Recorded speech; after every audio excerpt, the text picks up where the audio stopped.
সালাম। মাছরাঙা দেশের সংবাদে সবাইকে স্বাগত জানাচ্ছেন ফারহানা পারভিন। শুরুতে জানিয়ে দিচ্ছে গার্ডিয়ান লাইফ ইন্স্যুরেন্স সংবাদ শিরোনাম।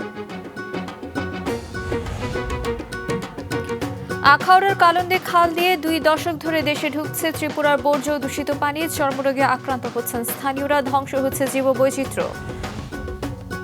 চতুর্থ দিনে ঠাকুরগাঁও এবং দিনাজপুরে জুলাই পদযাত্রা এনসিপির। আগস্টের মধ্যেই জুলাই ঘোষণাপত্র দেওয়ার দাবি নাহিদ ইসলামের। এবার বিস্তারিত। ব্রাহ্মণবাড়িয়ার আখাউড়া সীমান্তের কালন্দী খাল দিয়ে প্রায় 2 দশক ধরে ত্রিপুরা থেকে আসছে বর্জ্য এবং রাসায়নিক পদার্থ মিশ্রিত কালো পানি। এতে একদিকে স্বাস্থ্য ঝুঁকিতে পড়েছে সীমান্তবর্তী এলাকার বাসিন্দারা, অন্যদিকে ধ্বংস হচ্ছে জীববৈচিত্র্য। আশেক মান্নান হিমেলের পাঠানো তথ্য এবং ছবিতে ডেস্ক রিপোর্ট। ভারতের ত্রিপুরা থেকে আখাউড়া স্থলবন্দর এলাকায় প্রবেশ করেছে কালন্দী খাল। প্রায় 5 কিলোমিটার দীর্ঘ এ খাল দিয়ে প্রতিনিয়ত বর্জ্য ও রাসায়নিক মিশ্রিত পানি ঢুকছে বাংলাদেশে। ত্রিপুরা রাজ্যের রাজধানী আগরতলার বিভিন্ন হাসপাতাল, শিল্প কারখানা ও বাসাবাড়ির সুয়ারেজ লাইনের বর্জ্যযুক্ত পানি পরিশোধন না করেই ছাড়া হয় কালন্দী খালে, যা সীমান্তবর্তী অন্য খাল ও জলাশয়গুলোতে মিশে ধ্বংস করছে জীববৈচিত্র্য। খালটা আমরা নর্দমার পানি পলিউটিং আসে, আমরা এটা ব্যবহার করি, আমরা জমিনও ব্যবহার করি, যাতে পানিটা সাবানের পানিটা বিষিয়ে আমরা হেত পাথর কিছু জল্লা টল্লা জায়গা। মনে হয় এটা বিষাক্ত পানি, এটা সবাই যদি বালা করে একটু ফিল্টারিং করে ছাড়েন সেটা সবার লিগে বালা। বিষাক্ত এ পানি ব্যবহার করে চর্মরোগে আক্রান্ত হচ্ছেন স্থলবন্দর সংলগ্ন 15 গ্রামের বাসিন্দারা। এছাড়াও সেচ কাজে এই পানি ব্যবহারে নষ্ট হচ্ছে জমির উর্বরতা। হাতে ভাড়া দিয়ে কমে লাগে গুটে গুটে হয়ে পড়ে। এই পানিটা খুব খারাপ, দূষিত। কালো পানি বন্ধের ব্যাপারে একটা অনেকগুলো দেন ব্যাপার করেছিল, কোনোটাই লাভ হয় নাই। আমি আশা রাখবো যে এখন যে সরকার আছে এই সরকারের মাধ্যমে অচিরেই এটা একটা সুষ্ঠু সমাধান হবে, আমরা এই পচা পানির দুর্গন্ধ থেকে মুক্তি পাবো। পরিবেশ ও জীববৈচিত্র্য রক্ষায় এ সমস্যা সমাধানে কূটনৈতিক তৎপরতা জোরদারের দাবি পরিবেশ কর্মীদের। অন্যদিকে এ বিষয়ে ব্যবস্থা নিতে ঊর্ধ্বতন মহলকে অবহিত করার কথা জানায় স্থানীয় কৃষি বিভাগ।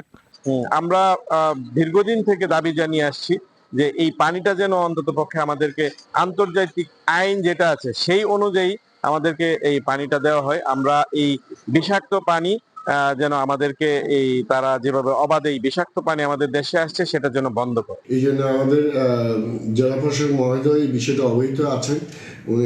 এটা নিয়ে সবার কিন্তু বিস্তারিত আলোচনা হয়েছে এবং প্রয়োজনীয় ব্যবস্থা গ্রহণ করবেন বলে উনি আমাদের আশ্বস্ত করেছেন। সমস্যা সমাধানে জোরালো আলোচনা চলছে বলে জানিয়েছেন জেলা প্রশাসক। কিছুদিন আগে যে জেলা প্রশাসক সম্মেলন হলো সেখানেও আমি বিষয় উত্থাপন করেছিলাম। মাননীয় উপদেষ্টা মহোদয় ছিলেন, মাননীয় সচিব ছিলেন, তাদের সাথে কথা হয়েছে। তারা সবাই অবগত এবং বাংলাদেশের হাইকমিশন যে আগরতলা আছে ওখান থেকে আমাদেরকে ফোন করা হয়েছিল যে ওখানে তারা পানির প্রবাহ যাতে ঠিক থাকে এবং যাতে বিশুদ্ধ হয় সে বিষয়ে তারা জোর পদক্ষেপ নিচ্ছে এবং আশা করি খুব তাড়াতাড়ি সমাধান হয়ে যাবে। আখাউড়া স্থলবন্দর থেকে উপজেলা সদর দিয়ে বয়ে যাওয়া কালন্দী খাল তিতাস নদীতে গিয়ে মিশেছে। মাছরাঙা নিউজ ডেস্ক। জুলাই আগস্টের মধ্যে জুলাই ঘোষণাপত্র দেওয়ার দাবি জানিয়েছেন জাতীয় নাগরিক পার্টি এনসিপির আহ্বায়ক নাহিদ ইসলাম। দলটির মাসব্যাপী জুলাই পদযাত্রা কর্মসূচির আজ চতুর্থ দিনে ঠাকুরগাঁওয়ে পথসভায় এই কথা বলেন তিনি। পরে দিনাজপুরের উদ্দেশ্যে পদযাত্রা শুরু হয়। ঠাকুরগাঁও প্রতিনিধি বজরুল ইসলাম বিপ্লবের পাঠানো তথ্য এবং ছবিতে ডেস্ক রিপোর্ট। মাসব্যাপী জুলাই পদযাত্রার চতুর্থ দিনে সকালে ঠাকুরগাঁও জেলা শহরের পুরাতন বাস স্ট্যান্ড এলাকার গোলচত্বরে জড়ো হন জাতীয় নাগরিক কমিটি এনসিপির স্থানীয় ও কেন্দ্রীয় নেতারা। ছিলেন দলের আহ্বায়ক নাহিদ ইসলাম, উত্তরাঞ্চলের মুখ্য সংগঠক সার্জিস আলম, দক্ষিণাঞ্চলের মুখ্য সংগঠক হাসনাত আবদুল্লাহ, কেন্দ্রীয় নেত্রী সামান্তা শারমিন, ডাক্তার তাসনিম জারা সহ অন্যরা। সেখান থেকে পদযাত্রা নিয়ে পথসভা করেন অপরাজেয় ৭১-এ। এই সময় অবিলম্বে জুলাই ঘোষণাপত্র ঘোষণা, সীমান্ত হত্যা বন্ধ সহ নানা দাবি তুলে ধরেন দলটির স্থানীয় ও কেন্দ্রীয় নেতারা। আমাদের আগামী দিনের জন্য, আগামী নির্বাচনের জন্য আশা করছি সেই সাপেক্ষে আপনাদের সবার সমর্থন আমরাও দেখিয়ে দিতে চাই। এই জুলাই গণ অভ্যুত্থানের ঘোষণাপত্র, মৌলিক সংস্কার, জুলাই গণহত্যার বিচার এবং নতুন সংবিধানের জন্য আমরা লড়াই করছি। অবশ্যই জুলাই আগস্টের মধ্যে জুলাই ঘোষণাপত্র দিতে হবে এবং এর সাংবিধানিক ভিত্তি থাকবে এই জুলাই ঘোষণাপত্রের, যেই কারণে আমাদের দেশের হাজারো মানুষ রক্ত দিয়েছে, জীবন দিয়েছে। আমরা তাদেরকে স্মরণ করতে চাই, তাদের আত্মত্যাগ। দুপুর 2টায় জেলার পীরগঞ্জের উদ্দেশ্যে পদযাত্রা শুরু হয়। সেখানে পূর্ব চৌরাস্তা মোড়ে পথসভায় সন্ত্রাস, চাঁদাবাজি ও ফ্যাসিবাদ মুক্ত দেশ গড়ার প্রতিশ্রুতি দেন এনসিপির আহ্বায়ক নাহিদ ইসলাম। আমরা এখন লড়াই করছি দেশ গঠনের, নতুন বাংলাদেশ, যেখানে আর নৈশত্ব থাকবে না, যেখানে আর ফ্যাসিবাদ থাকবে না, যেখানে কোন ধরনের অন্যায়, চাঁদাবাজ, সন্ত্রাস থাকবে না। আমরা বাংলাদেশের মানুষের মুক্তির রূপরেখা ঘোষণা করব। আপনাদেরকে 3 আগস্ট শহীদ মিনারে যাবার আমন্ত্রণ জানাচ্ছি। যে লড়াই আমরা শুরু করেছি, সেই লড়াই আমাদেরকে চালিয়ে যেতে হবে। রাষ্ট্র কাঠামো পরিবর্তন হওয়া পর্যন্ত আমাদের কোনো শান্তি নাই। আমরা রাজপথে থাকবো, রাজপথ এনসিপি এবং ছাত্র জনতার দখলে থাকবে। ঠাকুরগাঁওয়ে পথসভা শেষে দিনাজপুরের উদ্দেশ্যে পদযাত্রা করেন নেতারা। সেখানে দিনাজপুর ইনস্টিটিউট মাঠে পথসভা করার কথা রয়েছে তাদের। এর আগে সকালে পঞ্চগড়ের অটোয়ারী উপজেলার অটোয়ারী বাজারে উদ্বোধন করা হয়েছে এনসিপির নতুন কার্যালয়ে। নাদিয়া আফরিন, মাছরাঙা নিউজ ডেস্ক। জুলাই গণ অভ্যুত্থানের বর্ষপূর্তি উপলক্ষে বিভিন্ন জায়গায় ফ্রি মেডিকেল ক্যাম্প, স্বেচ্ছায় রক্তদান কর্মসূচি এবং নারী সমাবেশ অনুষ্ঠিত হয়েছে।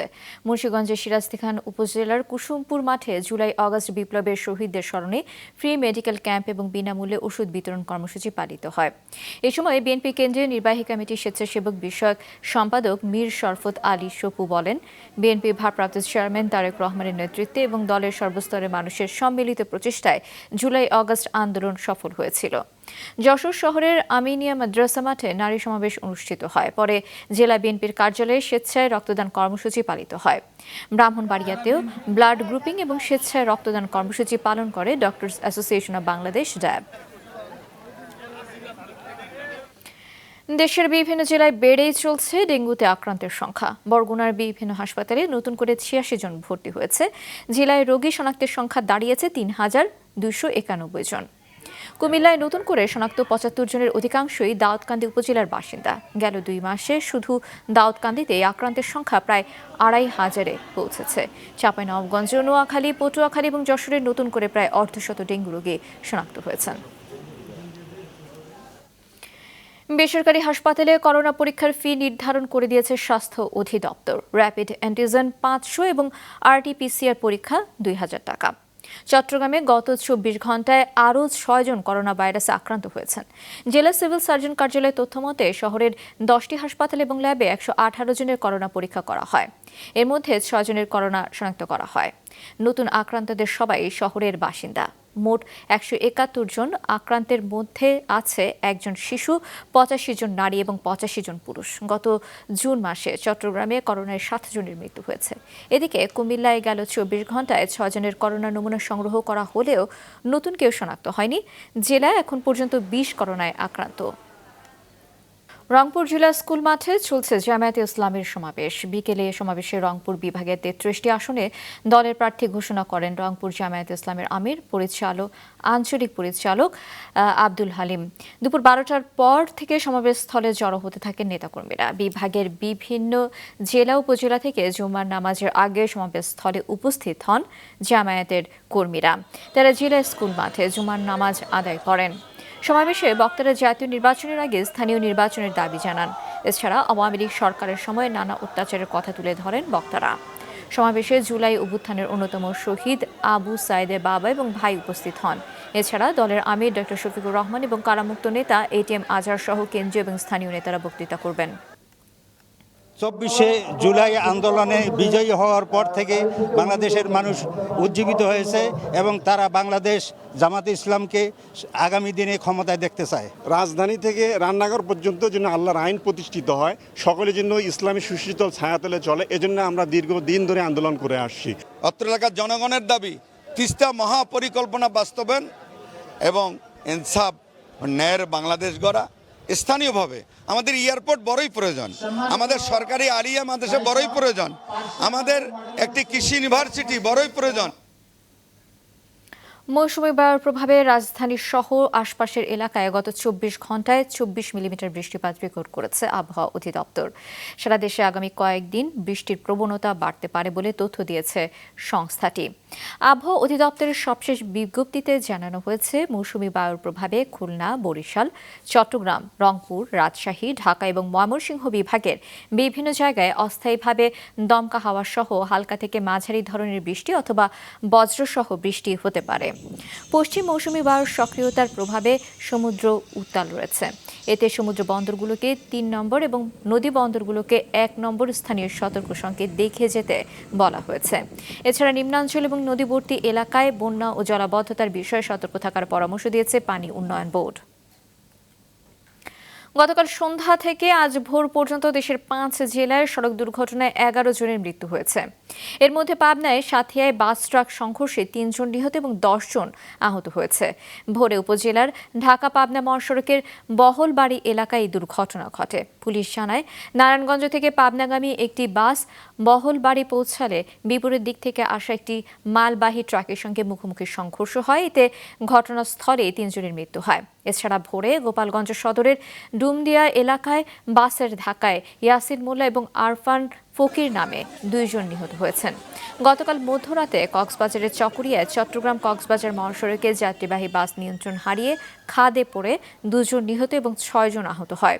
এদিকে গত রাতে চুয়াডাঙ্গার আলমডাঙ্গায় নওদাপাড়া এলাকায় ড্রাম ট্রাকের ধাক্কায় স্কুল ছাত্রসহ 2 জন নিহত হয়েছে। অন্যদিকে গতকাল সন্ধ্যায় সিরাজগঞ্জের কাজিরপুরে 2 মোটরসাইকেলের মুখোমুখি সংঘর্ষে কলেজ ছাত্রসহ 2 জন নিহত হয়েছে। ঠাকুরগাঁওয়ের বালিয়াডাঙ্গিতে বাড়ির পাশে খেলার সময় পুকুরের পানিতে পড়ে সিয়াম এবং সোহান আলী নামে 2 শিশুর মৃত্যু হয়েছে। সকালে উপজেলার চারল ইউনিয়নের ছোট লাহিড়ি গ্রামে এই ঘটনা ঘটে। সোহান আলী ওই এলাকার সফিউল ইসলামের ছেলে এবং সিয়াম হোসেন একই গ্রামের দবিরুল ইসলামের ছেলে। নিহতরা সম্পর্কে চাচাতো ভাই। স্থানীয় একটি হাফেজিয়া মাদ্রাসায় একসঙ্গে পড়াশোনা করত তারা। 2 জনের বাবা জীবিকার তাগিদে ঢাকায় থাকেন। সকালে ঘুম থেকে উঠে খেলা করতে গিয়ে পুকুরের পানিতে ডুবে মৃত্যু হয় 2 ভাইয়ের। এর আগে গতকাল বিকেল এবং সন্ধ্যায় দিনাজপুরের ঘোড়াঘাটে পুকুরের পানিতে ডুবে নূর মোহাম্মদ এবং হাসিব নামে 2 শিশুর মৃত্যু হয়। শরীয়তপুরে দিন দিন জনপ্রিয় হয়ে উঠছে মিশ্র ফল বাগান। এসব বাগানে বিভিন্ন উন্নত জাতের আম, পেয়ারা, কমলা, মালটা, লেবুর আবাদ করে লাভবান হচ্ছেন বাগানীরা। প্রশিক্ষণ, পরামর্শ সহ নানা সহায়তা করছে স্থানীয় কৃষি বিভাগ। শরীয়তপুর প্রতিবেদন মোহাম্মদ কবিরুজ্জামানের পাঠানো তথ্য এবং ছবিতে ডেস্ক রিপোর্ট। শরীয়তপুরের ভেদরগঞ্জের রামভদ্রপুর ইউনিয়নের বাবুল হোসেন কয়েক বছর আগে সংসারের সচ্ছলতা ফেরাতে বেসরকারি কোম্পানির চাকরি ছেড়ে স্থানীয় কৃষি কর্মকর্তাদের পরামর্শে 2 একর জমি লিজ নিয়ে গড়ে তোলেন পেয়ারা বাগান। পেয়ারা বিক্রি করে লাভবান হওয়ায় পরে আরও 8 একর জমিতে তিনি গড়ে তোলেন মিশ্র ফল বাগান। সেখানে রয়েছে বিভিন্ন প্রজাতির 2000 আম ও প্রায় 3000 মালটা, কমলা, লেবু সহ অন্যান্য ফলের গাছ। চলতি মৌসুমে এখন পর্যন্ত 3 লাখ টাকার আম বিক্রি করেছেন তিনি। মিয়াজাকির আছে, চাংমাই চাকাবাত আছে, চিয়াংমাই আছে, অম্বিকা আছে।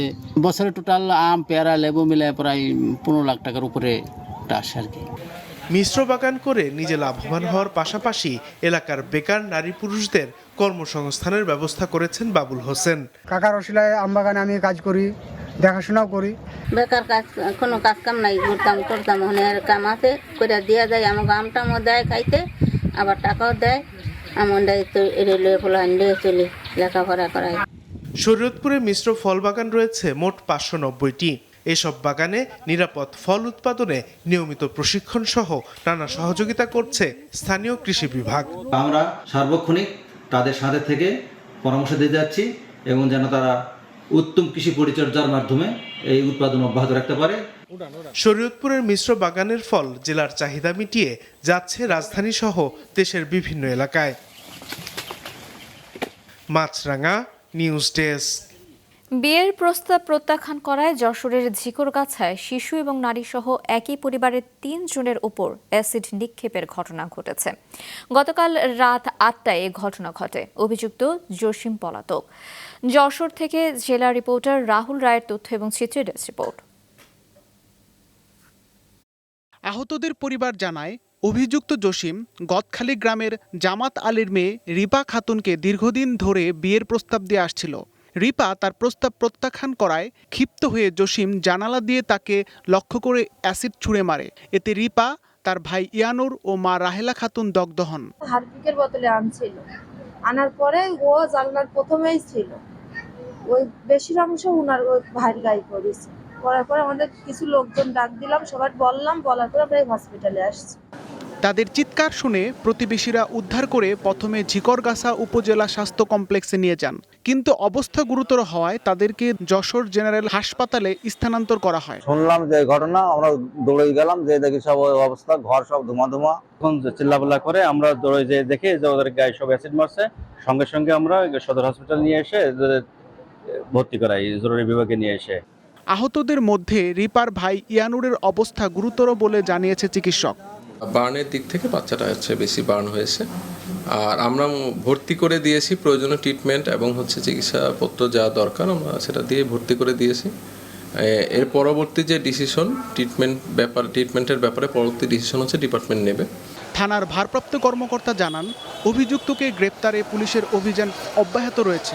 9:30টার দিকে যখন সংবাদটি পেয়েছি যে অ্যাসিড মারার একটা ঘটনা ঘটেছে, তখনই ঝিকরগাছা থানা পুলিশ, একটা চৌকস টিম, আমরা আসামিকে ধরার জন্য অভিযান চালিয়েছি এবং সেই অভিযান সকাল অবধি পর্যন্ত ছিল।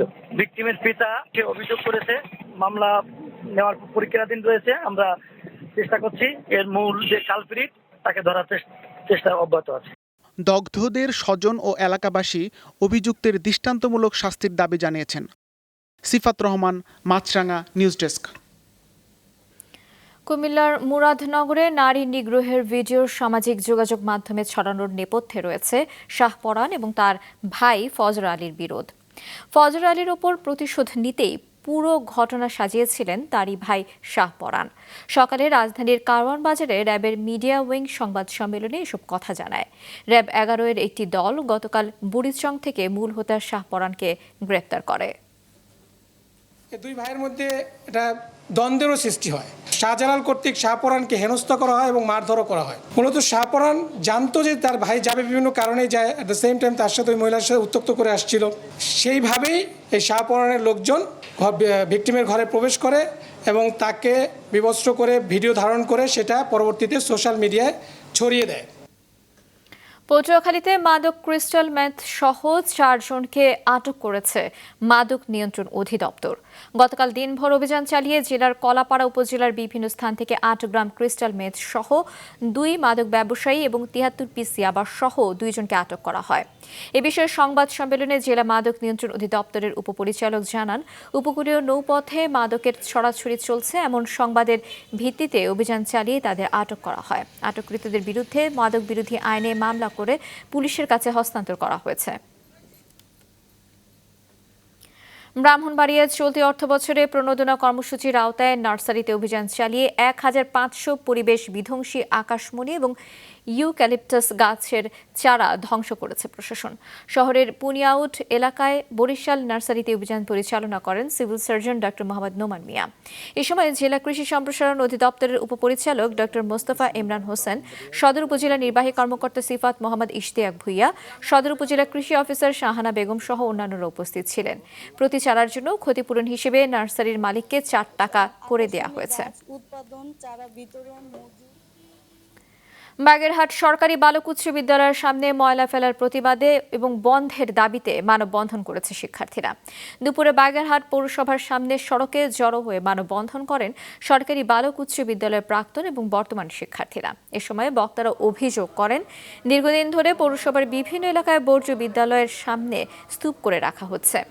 দুর্গন্ধে বিদ্যালয়ের শিক্ষার্থী এবং স্থানীয় বাসিন্দারা অতিষ্ঠ হয়ে উঠেছে। দ্রুত সেখানে ময়লা ফেলা বন্ধ না হলে কঠোর আন্দোলনের হুঁশিয়ারি দেন শিক্ষার্থীরা।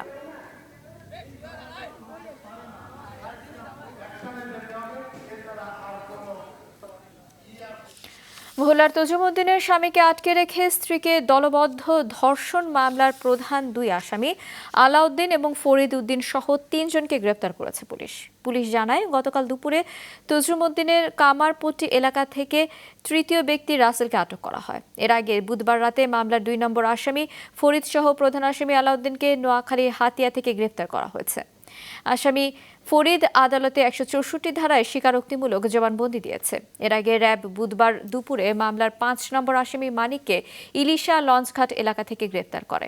এখন পর্যন্ত এই মামলার 7 আসামির মধ্যে 5 জনকে গ্রেপ্তার করেছে পুলিশ।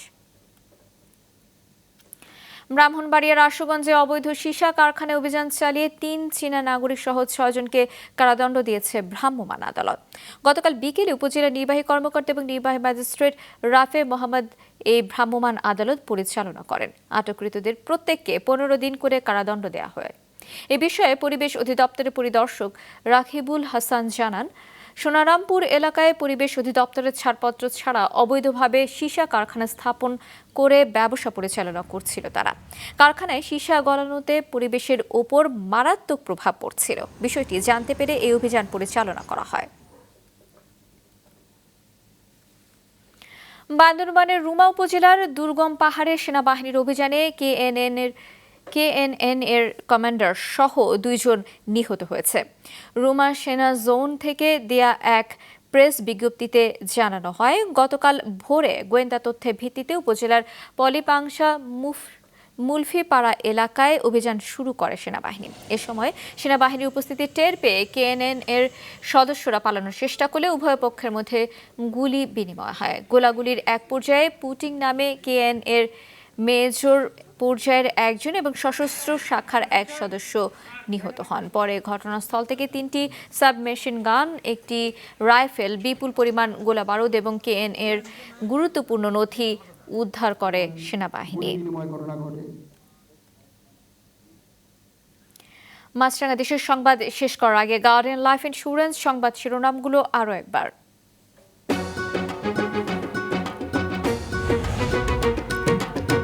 আখাউড়ার কালন্দি খাল দিয়ে 2 দশক ধরে দেশে ঢুকছে ত্রিপুরার বর্জ্য এবং দূষিত পানি। চর্মরোগে আক্রান্ত হচ্ছেন স্থানীয়রা, ধ্বংস হচ্ছে জীববৈচিত্র্য। চতুর্থ দিনে ঠাকুরগাঁও এবং দিনাজপুরে জুলাই পদযাত্রা এনসিপির। অগাস্টের মধ্যে জুলাই ঘোষণাপত্র দেওয়ার দাবি নাহিদ ইসলামের। রংপুর জেলার স্কুল মাঠে জামায়াত ইসলামীর সমাবেশে যোগ দিয়েছেন দলের আমির ডক্টর শফিকুর রহমান। রংপুর বিভাগের 33 আসনের প্রার্থী ঘোষণা। এছাড়া এখনকার মতো ফেসবুকে আপডেট পেতে ভিজিট করুন মাছরাঙা টেলিভিশনের পেজে, ইউটিউব চ্যানেলেও দেখতে পারেন আমাদের সংবাদ প্রতিবেদন এবং অনুষ্ঠান। আমাদের পরবর্তী সংবাদ সন্ধ্যা 7টায় দেখার আমন্ত্রণ রইল।